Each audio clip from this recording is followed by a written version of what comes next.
Good morning.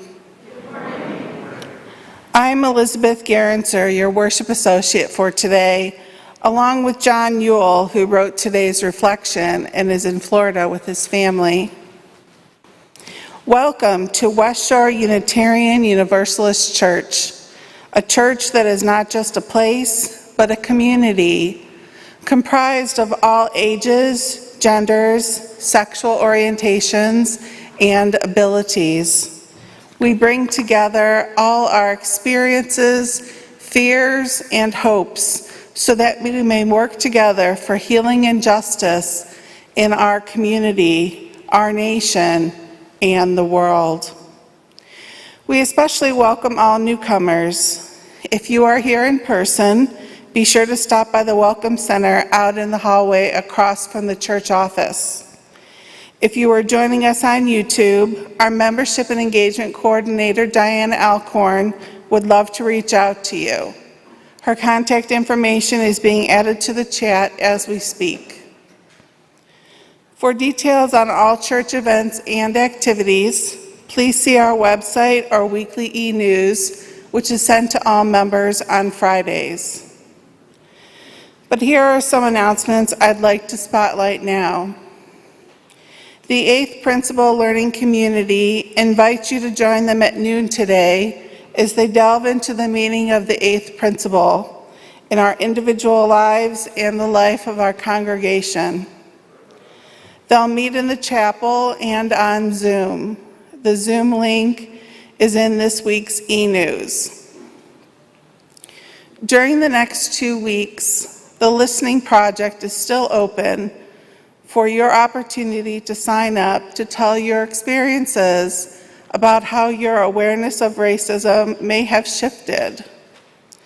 You will share confidentially with a trained facilitator and one other person.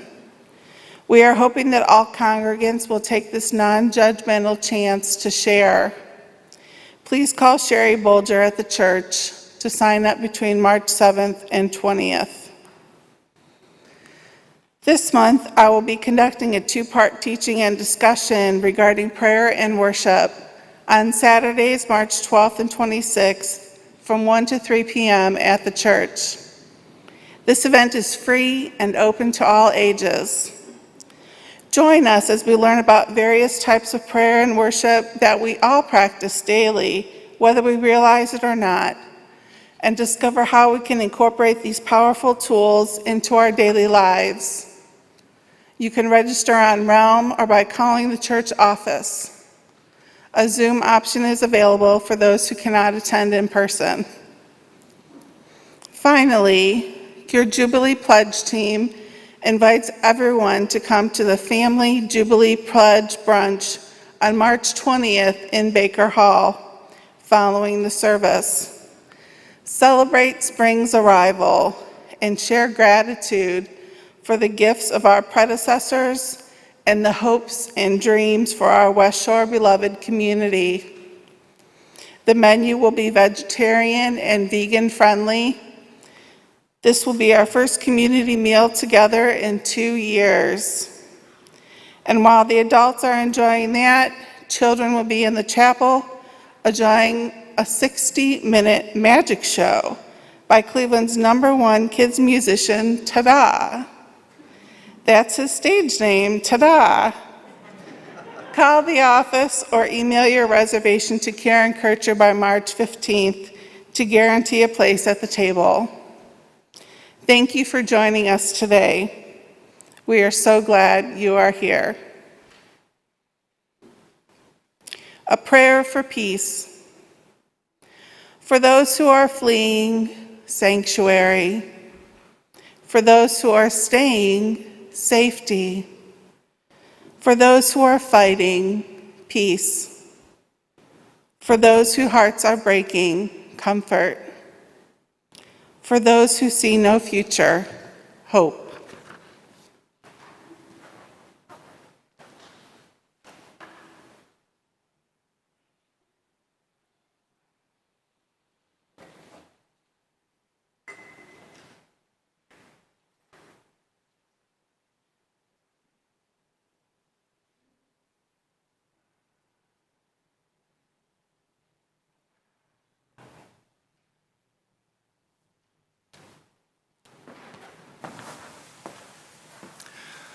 Let us now witness to the unity of our spirit by saying together our unison affirmation words. Love is the spirit of this church, and service is its law. This is our great covenant, to dwell together in peace, to seek the truth in love, and to help one another. El amor es el espíritu de esta iglesia, y el servicio su ley.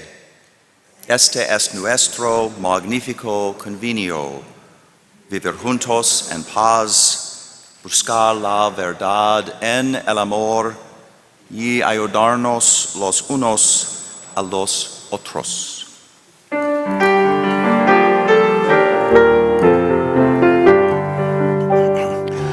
We come to this good morning, remembering the journey of freedom.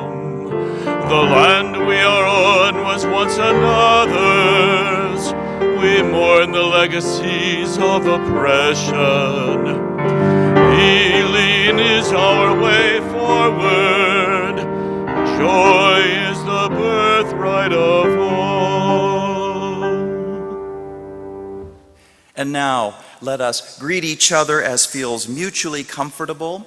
If you like, you may include in your greeting a wave at the folks at home participating via live stream.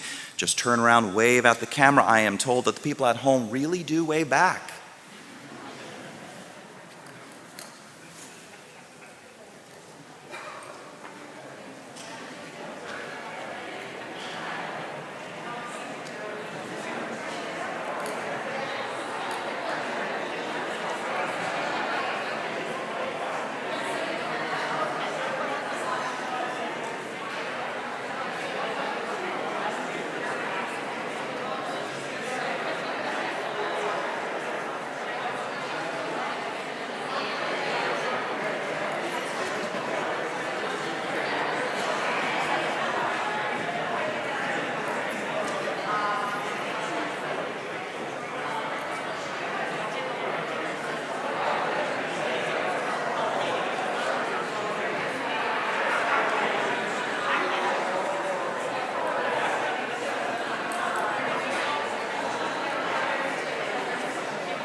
Let's now turn to our first hymn of the day.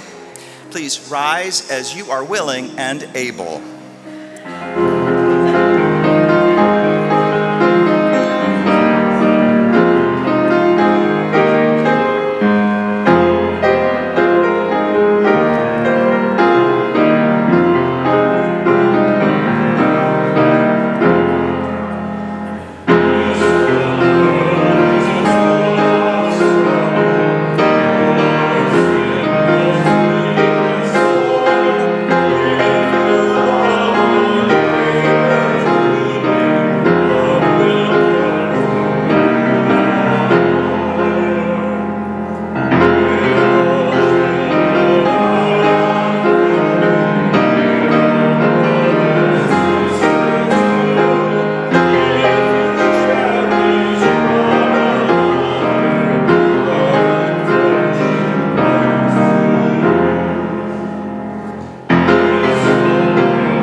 morning I'm reading a reflection called Body Shaming by John Yule.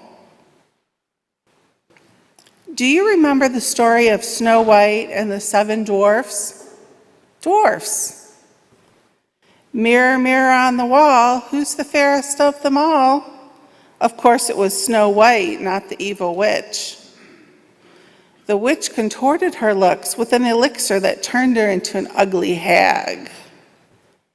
'Twas beauty that killed the beast, King Kong. Ah, the handsome prince, perfectly coiffed, svelte, a hero there to save the set-upon poor maiden who was always helpless. As I, John, stepped out of the shower the other day, I stood once more before the ever-telling mirror. Mirror, mirror, who's that? I saw no Prince Charming, no Charlton Heston, no Snow White, no evil hag, no beast. Maybe if I took off my glasses. Alas, the same old me. Suck that gut in, flex those muscles, turn sideways. Yeah, it's good old elderly me.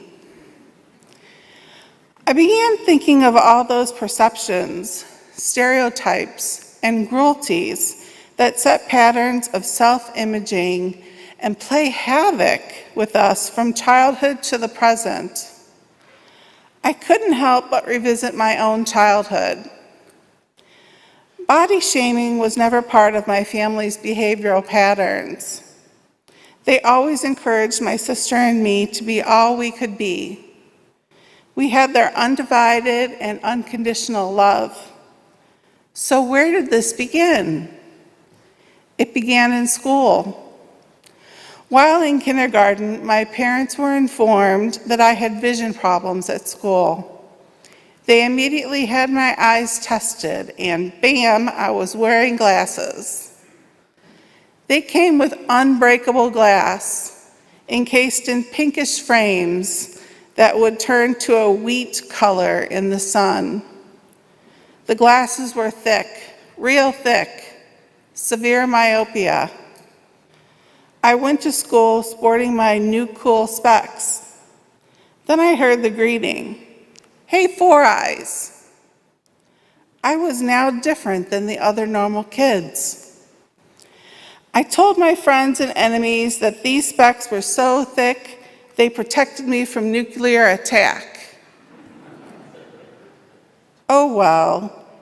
Before glasses, I thought everyone could see like me, blurry. As a teacher and college instructor, I witnessed many different levels and areas that reflect shaming. Intervention and correction sometimes blunted the incident, but the continuance of those behaviors does not go away.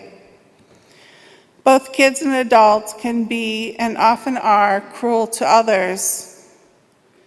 You are too fat, too skinny, anorexic, too tall, too short, too ugly, too pretty, too smart, too stupid, too freckled. You have ugly birthmarks. You are not the right color. You are not athletic. The list goes on, and so it continues, as does the hurt and cruelty.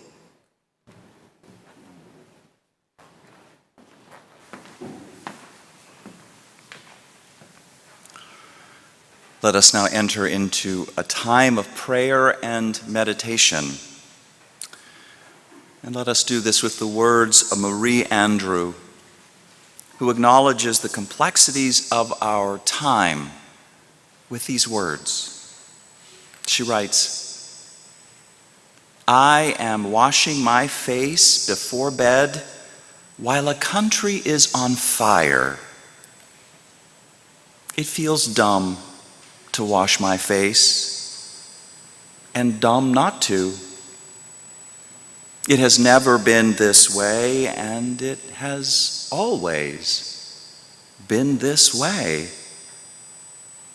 Someone has always clinked a cocktail glass in one hemisphere as someone loses a home in another, while someone falls in love in the same apartment building where someone grieves the fact that suffering, mundanity, and beauty coincide is unbearable and remarkable. I despair with an exhale. Then I refuse to despair with an inhale. The words of Marie Andrew, in a time when Ukraine burns and pain abounds, yet so does love and friendship and a sunny day. And now you are invited to write something down that expresses your heart, a need, a hope, a hurt, something you're thankful for. Prayer cards are available to you in the pew in front of you, the yellow cards. What you write will be held in confidence, and if you request a follow-up, I or our pastoral care team will contact you. Once you're done, hold on to your card. You'll place it in the offering basket when that goes around. Let me give you a few moments.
And now, if you will join me, please hold your yellow card up high. These are the sorrows and joys of our hearts, which I will take into my meditations this week and pray for all that is our lives.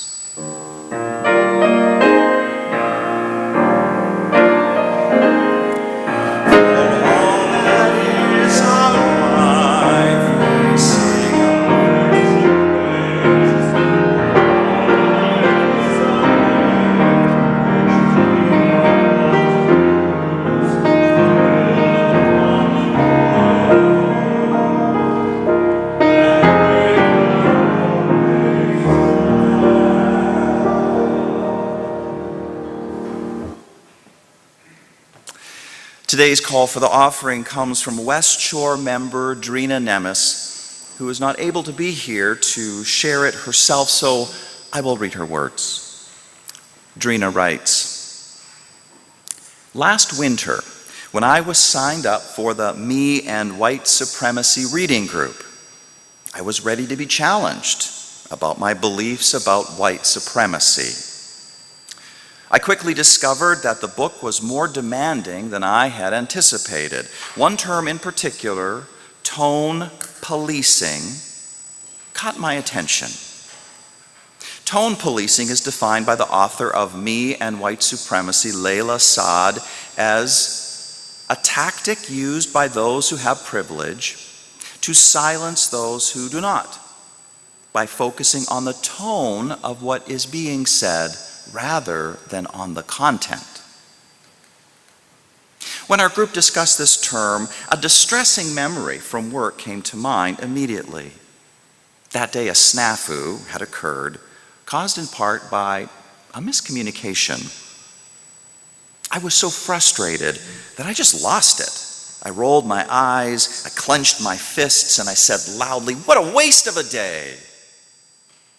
This happened in a public place, and the nurse manager right next to me, who happened to be black, reacted to my outburst, saying it was inappropriate and we would need to deal with it right now. I then felt horribly embarrassed, and I tried to de-escalate the tension by saying that I had had a meltdown. Much to my surprise, that only made things worse. The nurse manager felt even more angry towards me. So I just withdrew. I did not want to hear, tolerate, let alone accept the nurse manager's anger at me in public. So I walked away. Was this action a kind of tone policing in itself? Perhaps. Trying to escape to my office, she was right behind me, continuing to demand that we were going to handle this right now. And I said I just couldn't talk right now. She persisted, saying she was going to her supervisor, who was also mine. I closed the door. Next morning, we met in the supervisor's office, who considered this to be just between the two of us, and they left. So she and I talked, recognizing that this might just be a racial reckoning between us. I was able to listen. I was able to be calm and to acknowledge her perspective, thanks to my training here at church. My colleague told me that using meltdown was an example of how white people can manipulate terms to soften or to expect sympathy for their bad behavior. She considered my behavior at the time to be inappropriate and unprofessional, requiring administrative assistance, attention. She also said that as a white professional, I would expect to be understood and that there would be little accountability, whereas that would not be true for a person of color and in a lesser rank. We then talked a good while more about the racism she had endured in her life, and it was a rather amazing talk. This is the story I told the Me and White Supremacy book group. The others replied with a flurry of stories of their own, and it just led to a deeper understanding. I have more work to do. Won't you join me and others here at West Shore in the upcoming sessions as we read Me and White Supremacy? And that is Drina Nemes. That is her invitation to all of you. Her story is a powerful reminder that healing between whites and people of color happens not just in terms of large-scale reforms, but also in bringing increasing sensitivity to daily interactions. This part of the work is extremely important. White people seeing themselves from the perspective of black people and thereby having a better sense of how they are experienced, which leads to better opportunities to make better choices about how they want to be in our multicultural world. West Shore aims to be a part of this healing work. Our Undoing Oppressions group is hosting some study groups focused on that book that Drina mentioned, Me and White Supremacy. It is good. This is my book. It is covered with underlining because that's my form of prayer, underlining. Lots of notes. I commend it to you. It's a good one. Check this opportunity out. And I also want to say thank you. Thank you for your generosity that enables West Shore to rally people around important causes like this. You make it possible with your gifts. Thank you. The morning's offering will now be given and gratefully received.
In her poem, Homage to My Hips, Lucille Clifton says, "These hips are big hips. They need space to move around, and they don't fit into little petty places. These hips are free hips.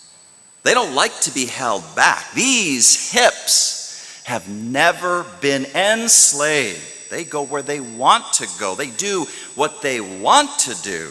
These hips are mighty hips. These hips are magic hips. I have known them to put a spell on a man and spin him like a top."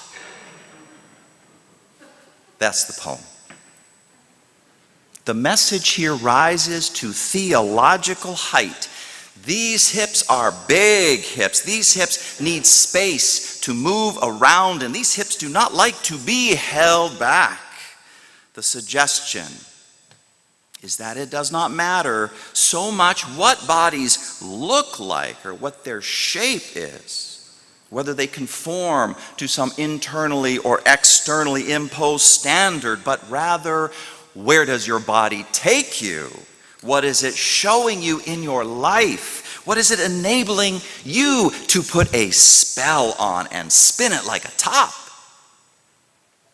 The body is not an end in itself, but a way to live out a larger purpose. In this sense, everybody's hips are big. Everybody's hips want to be proudly claimed as big. I call this body electric theology, after the famous Walt Whitman line, "I sing the body electric." Lucille Clifton sings and sings, and maybe we sing too, or maybe we don't. Listen to Alexandra Marshall writing for W magazine in 2012. "When injectables took over the world in the early aughts, having facial wrinkles became more of a choice than an inevitability. But at the same time, armies of women of a certain age started to look like the Real Housewives of Beverly Hills. And I began to believe that there was something honest and rock and roll about being able to move my face. I actually like my crow's feet," she says, "and I can live with the lines between my eyebrows. But," and there was always a but, "no one warned me about my neck. As noble as a few frown lines may look in post-Botox America, there is no air of refusenick coolness to a waddle. Every woman I know who has reached her early 40s and woken up with a falling chin or a wavering jawline agrees. No wonder the late Nora Ephron's 2006 book, I Feel Bad About My Neck, was a bestseller. This neck thing, it just makes me feel old," my friend Jillian says, a 43-year-old interior designer in Los Angeles. She told me this while wrapping her ever-present cotton scarf tightly around her throat. I know exactly what she means. I'm 42, and I have become conscious of an area that I have called the drop zone. The increasingly declining curve between my neck and my jaw, which used to be at a taut right angle. That's Alexandra Marshall. And from here, the article goes on to consider what can be done about it, which, of course it does. Of course it does. Lucille Clifton might be singing the body electric, but how do you do that with waddles or turkey neck or whatever the heck that thing is called? Really? A turkey neck is going to enable you to put a spell on someone and spin him like a top? Really? From here, it is open season on our bodies. Those of you with actual big hips might never have bought into what Lucille Clifton said to begin with. And don't get me started on what it is like to be a short guy with a big nose and not so much hair as I used to have. If I get started, and then you get started about all those things that bug us about our bodies, well, this is going to be one long, loud, communal sermon, and everybody's talking nonstop, probably shrieking nonstop, and it's just going to be miserable. Body electric theology can simply fall apart in the fingers of our body anxiety and body shame. That's what I want to talk about today. The shame and what anchors it. And then the things that we can think and the things that we can do to help us rise to Lucille Clifton's theological delight in her big hips. We want to rise to that height also. Because your body is a flower that life has let bloom. Because your body is not a temple, it's an amusement park. You got to enjoy that ride. Care for the flower that life has let bloom. Enjoy the ride. But it is easier said than done because shame poisons the flower and it poisons the fun. Says writer Toni Morrison, in this here place we flesh that weeps, laughs, flesh that dances on the bare feet in grass. Love it hard. Yonder, they do not love your flesh. They despise it. They don't love your eyes. They just as soon pick them out. No more do they love the skin on your back. Yonder, they flay it. And oh, my people, they do not love your hands. They only use, tie, bind, chop off, and leave empty. Love your hands. Love them. Raise them up and kiss them. Touch others with them, pat them together, stroke them on your face because they don't love that either. You've got to love it. That's Toni Morrison. But who or what is the they that she is talking about?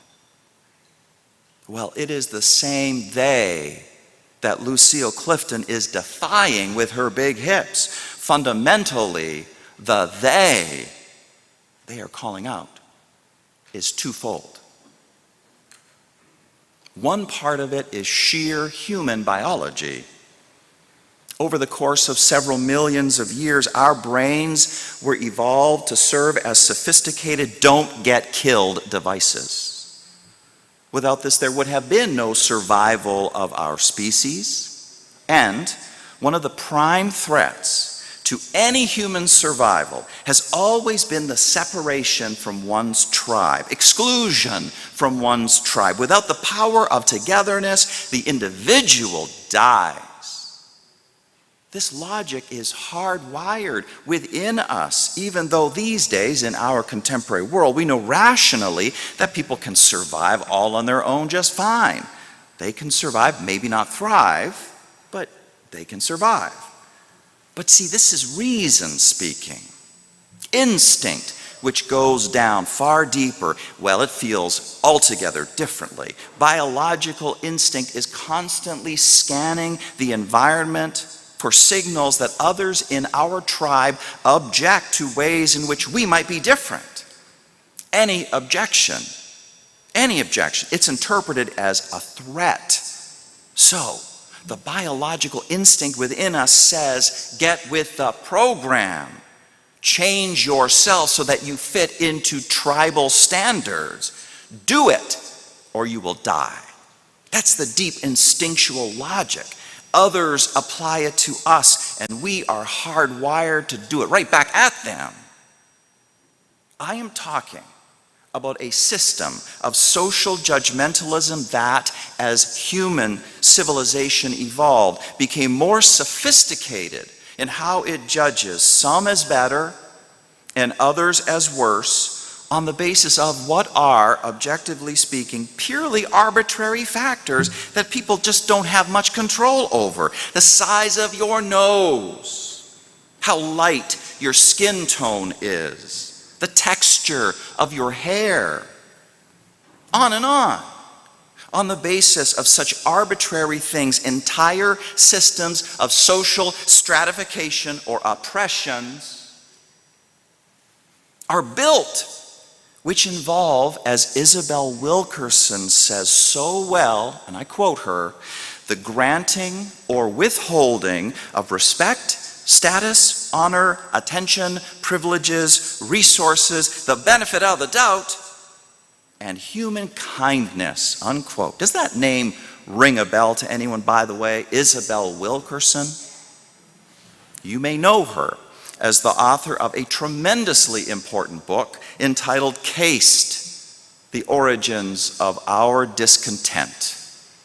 And with this, I have named the other part of the they that Lucille Clifton and Toni Morrison are talking about, all of the varieties of caste systems that have been built onto the foundation of our evolutionary heritage. The tragedy of human existence is that over the course of the history of Homo sapiens, one major way humans have tried to deal with anxiety about survival is via some kind of caste system or other. Wilkerson focuses on three kinds: the caste system in India, the Nazi caste system of Aryan versus Jew, and the caste system that the Nazis actually studied and based a great deal of their hatred on. Do you know which one that is? The American caste system of white versus black. The Nazis studied that. American racism. You got to read this book. You got to read this book if you want to better understand the urgency that some people are feeling about Unitarian Universalism's proposed eighth principle. That principle stands in explicit opposition to the they. It names the they as systems of oppression, and that is critical. It is critical to call it out, give it a name. Don't let it stay stealthy and silent behind the scenes. Call it out. Says Lucille Clifton, these hips are free hips. They don't like to be held back. These hips have never been enslaved. Says Toni Morrison, yonder, they don't love your flesh. They despise it. They don't love your eyes. They just as soon pick them out. No more do they love the skin of the back. Yonder, they flay it. And oh, my people, they do not love your hands. They only use, tie, bind, chop off, leave empty. Racism hates black bodies. Racism hates black flesh. Oh, yes. And the forces of the they just go on. They is also sexism and patriarchy. In particular, the way women's bodies are monitored and policed for propriety. Two examples come to mind. One is professional model Tess Munster, who is 5 feet 5 inches and a size 22. Now the average model is 5 feet 10 inches and size 4, which is why Tess Munster holds the distinction of being the very first model of her size to be signed by an agency. She's got big hips. Oh, she wants everybody to know that. And the camera loves her. And for this, she gets hate mail like you would not believe. Death threats. As body advocate Gabby Gregg says, if there is a fat person on television trying super hard to lose weight, crying about how hard life is and talking about how they eat to cope, well, then everyone at home, they're just crying and cheering them on. Put that same person out there in a crop top while they smile, well, the pitchforks come out. An equally fascinating portrait of sexism comes from Aidan McCormick, a transgender man who has always been very hairy. mustache hairs sprouting out of his face when he was a 10-year-old in a biologically female body. Talk about enduring a barrage of constant public comment and ridicule. Why people find hairy women to be threatening, he says, continues to bewilder me. And why people believe that they have some ownership or right to comment on the state of a female body bewilders and infuriates me even more. But all of this became crystal clear for Aidan McCormick when he transitioned from a female to a male. Suddenly, he says, my body and facial hair were prized possessions. I also began noticing that people didn't comment on my body anymore. I mean, every so often somebody on the street will point out how short I am, but by and large, the constant companion of unwanted attention and commentary ceased to exist. Aidan McCormick goes on to say something that is just as much body electric theology as Lucille Clifton's poem. He says, the thing that I have come to is that all bodies are strange bodies. All bodies are queer. To be embodied is to be queerly embodied, because there's all sorts of hairs growing, and trick knees, and runny noses. There's asthma and allergies, dwarfism, diabetes. We are all kinds of shapes and sizes, and we have all kinds of desires and worries. No one's bodies fit anybody's expectations. There is something wrong with all of our bodies. In fact, there is so much wrong with human bodies that you could say that abnormality is what is normal, what is human, and ultimately what is powerful and beautiful. Yes, all bodies are queer. You heard it right today. Your minister is saying all bodies are queer. We are all queer. There's a sense in which we all have big hips, and they need more space to move around in. They don't fit into little petty places. These hips are free hips. They don't like to be held back. Well, that sounds like Unitarian Universalism to me, doesn't it? But they won't have any of that. They do not love your flesh. They is also business.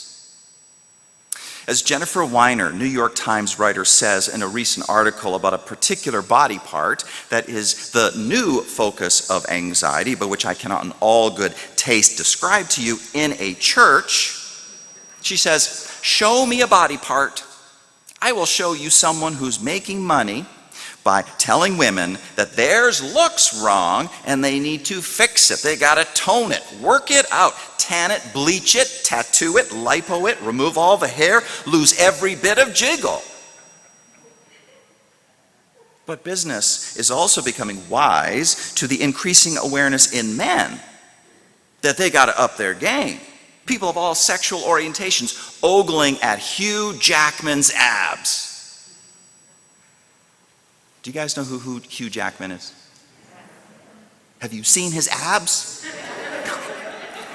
I'm straight and I'm just like, oh! Ogling at Hugh Jackman's abs. And then regular guys, well, we get the message that we are not measuring up. Did you know this? Liposuction is one of the fastest growing plastic surgery procedures being performed on men. Did you know that? Oh yeah. Eating disorders, body dysmorphia are on the rise in guys. So business comes swooping right on in. They is racism. They is sexism. They is business. So many forces of they beyond these three. We feel shamed by them. We internalize that shame. And incredibly, we ourselves become agents of that shame. They, after a certain point, don't even have to lift a finger. We can't help but find something wrong in ourselves and others. We criticize another's appearance in front of them. We criticize them behind their backs. People who are bullied, they just pass that bullying on, don't they? special case of bullying is fat shaming, which really is one of the few forms of discrimination that people still think is okay. Says my colleague, the Reverend Cindy Landrum, people shame fat people all the time, and they seem to feel good and virtuous about it. The argument is that fat is unhealthy. My shaming them will help them to stop this unhealthy behavior. And then she says, without even addressing the fat is unhealthy statement, this is wrong on two other levels. Shaming does not help people. And even if shaming someone did change that person's behavior, that does not justify the shaming. The shaming is still wrong. She says, your fat jokes are not justified by your concern for my health. Period. Can I hear an amen? Reverend Cindy is right. Literally, shaming does not help. A recent long-term study coming out of UCLA found that young girls who were called fat by someone close to them were more likely to be obese in later life. If you see a fat person and you think any of the following,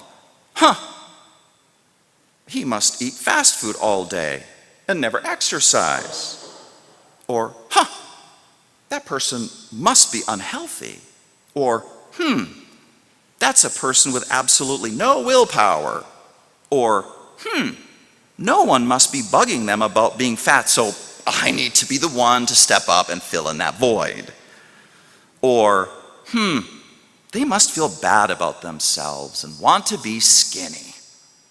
If you catch yourself thinking any of these things, I want you to stop for a moment. Recognize that you are drawing some conclusions on the basis of some sincerely incorrect assumptions about the nature of physical health, the role of genetics in body shape, the function of fat cells, and on and on. Question your assumptions. Get educated. Understand how fat is actually a complex issue. There is way more here than meets the eye. And already, we are on the path towards liberation from body shame. Just breaking the silence is a big thing. Silence solidifies shame, but opening up gives us a chance to heal the shame. I asked someone who will remain anonymous to share her personal thoughts about liberation from body shame, and here is what she said. Here's what I want people to know. For me, liberation from body shame hinges on two key points: the airplane metaphor and the idea that it is a journey, not a destination. She continues, so when you get on an airplane and they're doing that safety demonstration bit, and they mention that part about if oxygen masks drop from the ceiling, you got to put yours on first and then assist others. You can't assist others if you are not breathing, obviously.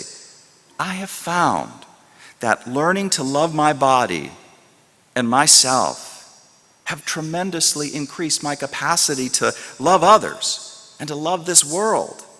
For me, it's the way to live out our UU principles. Believing in the inherent worth and dignity of everyone, well, that includes myself. And if we're all part of an interconnected web, knowing that I am a fabulous piece of this web makes the whole web a little bit better and a little bit stronger. That said, she continues, it ain't easy. I still have days where I feel like my body is betraying me. Everyone does. Even folks who are 100% liberated from body shame. And when that happens, when we're having a bad day, that doesn't mean we're slipping or that we have succumbed to the shame. It just means we're human. It happens to everyone. It's okay. But it means that loving our bodies is a process that we have to keep working at constantly. And it is work. It is intense and tedious work, but I have found that putting in the work is totally worth the effort. So I keep plugging on, even in bad days, even on days when I wish I just didn't have such a big belly, or that I wish my thighs were smaller, because loving my body makes me a hell of a lot happier than hating my body. It is right. I choose to be happy, she says. My body, short as it is, arthritic, I got arthritis all over my body, aging as it is, big nose that comes from my Ukrainian grandfather. All things considered, it is the only home I'm going to have on this earth, on this planet. The only home I will know in this lifetime. It is the only place I have in which to live. Same thing is true about your body. Same thing is true for you. We must learn body electric theology from Lucille Clifton. We must embrace the body electric wisdom of Toni Morris, and these black prophetesses know firsthand how thoroughly destroying, devastating, cased logic is, certainly in the form of American racism. American racism was internalized by them, becoming self-hatred. They had to fight that. They had to have faith in their inherent worth and dignity, no matter what the world, they, told them. They had to see through the delusion of what is at the very bottom, biology-based anxiety that evolution puts into every human heart, that scares everyone into cutting off parts of their psyches, and at times literally cutting off parts of their bodies so as to measure up to social expectations and standards. Let us honor the black prophetesses and do as they do. Whatever our particular collection of social identities happens to be, caste systems threaten us all. We are all in this together. Whatever queerness it is about your body that might be causing you shame, and you feel the constant disapproval of the they. It's your truly big hips, or your too small hips, or your saggy neck waddles, or you don't have abs like Hugh Jackman. Well, you got to love your home anyway. Love it despite what they say. You got to love it hard. Sing the body electric.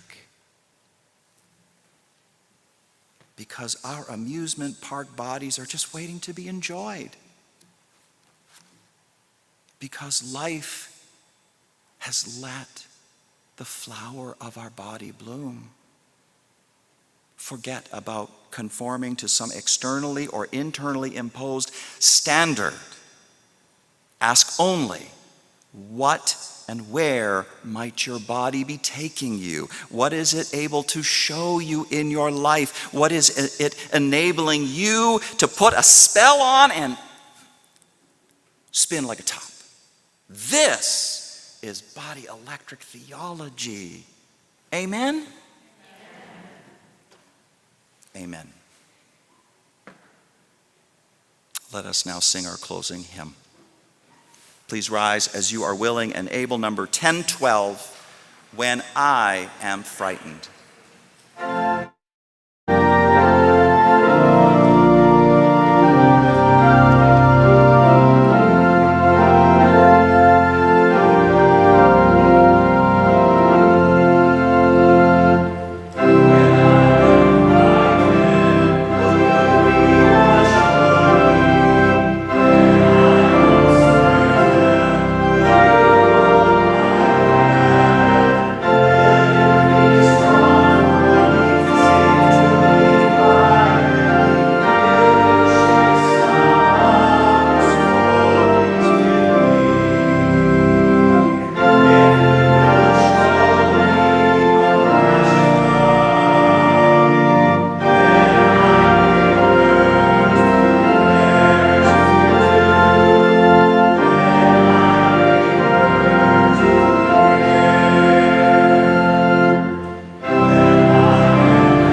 join me in saying our chalice extinguishing words?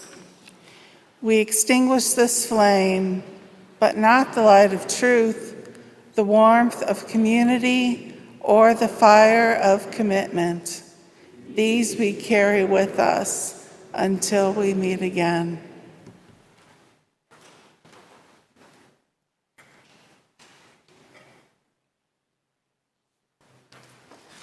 A quick reminder, please join me for the sermon chat at 12:30. I will see you on Zoom. And then I heard a little rumor about a skating party this afternoon at Winterhurst. You are all invited, 3:10 to 5:10. My ice dancing partner and I will be there, and maybe we'll show you a little something.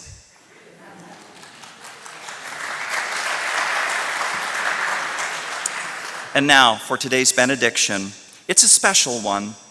It's in honor of one of our longtime members, Bob French, who has died. Bob sang in the adult choir. He regularly cleaned the sanctuary, updated the outdoor signage, designed the pulley system to raise and hold the annual 25-foot Christmas tree. I wonder if we can get back to doing that one of these days, but that's what he did. He was also the craftsman who built 45 pieces of church furniture, including office and classroom storage units, and pretty much everything you see up here on the chancel. This pulpit, that, the chairs. He was remarkable. A celebration of life will be held at a later date, but for now, some remembrances from fellow West Shore members. He was outside in all kinds of weather to change the announcements on the old sign. Bob and Janet shared a fantastic life together. I'll always be thinking of him when I'm in the sanctuary. As a choir member, he'd practice on his own during the week and listen to recordings of upcoming anthems to improve his own performance. He was a very unique individual. He carved a castle wall and characters for the story of Francis David for our first and second grade children. The last time I saw him was at last June's outdoor service. Great wit, deadpan humor, legendary carpenter. We remember and honor Bob today. And you know, that is what it means to be a part of this community, to be a member, to be an engaged participant. To be a part of this church is to be loved in life and to be remembered and honored in our death. Godspeed, Bob, in the next leg of your journey. And Godspeed to us all. So may it be.